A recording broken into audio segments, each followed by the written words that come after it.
ரொம்ப நாளா எல்லார் மனசுலயும் போயிட்டு இருக்க ஒரே ஒரு கொஷின், என்னதான் ஆனாலும் நம்ம ஏகே சார் ரேசிங்லே இருக்கிறாரா?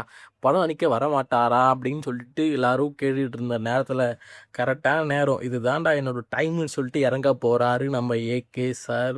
ஒன்றும் இல்லைங்க, நம்ம அதிக் ரவிச்சந்திரன், அதாவது குட் பேட் அக்லி படத்தோட டேரக்டர் அதிக் ரவிச்சந்திரன் படத்துல திரும்பவும் நடிக்க போறாரு. AK-64 இந்த படம் வந்து உருவாக போகுது. இதுக்கான ப்ராசஸ் இப்போ போயிட்டு இருக்கு. இந்த படத்தை பொறுத்தவரையும் பார்த்தீங்கன்னா, மியூசிக் டைரக்டர் அனிருத் இந்த படத்துக்கு மியூசிக் போடுறாரு. அது மட்டும் இல்லாமல் நம்ம ஏகே இந்த படத்தில் நடிக்கிறது மட்டும் இல்லாமல் இந்த படத்தை வந்து ப்ரொடியூஸ் பண்ண பிளான் பண்ணிக்கிட்டு இருக்காரு.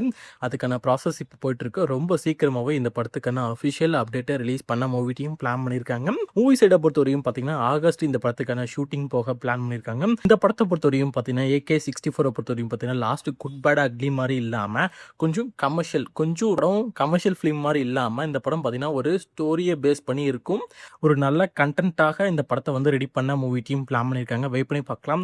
ஏகேக்கு ரொம்ப நாள் ஆச்சு படம் ரிலீஸ் ஆகி. வெயிட் பண்ணி பார்க்கலாம் ஏகே ஃபேன்ஸ் இந்த படத்தை வந்து எந்த மாதிரி செலிப்ரேட் பண்ண போகிறாங்கன்னு சொல்லிட்டு, நீங்கள் இந்த படத்துக்காக எவ்வளோ வெயிட் பண்ணீங்கன்னு சொல்லிட்டு கீழே கமெண்ட் பண்ணுங்கள். அதே மாதிரி நான் சொன்ன நியூஸ் உங்களுக்கு பிடிச்சிருந்தா கீழே சப்ஸ்கிரைப் பண்ணுங்கள் அண்ட் லைக் பண்ணுங்கள் அண்ட் கமெண்ட் பண்ணுங்கள்.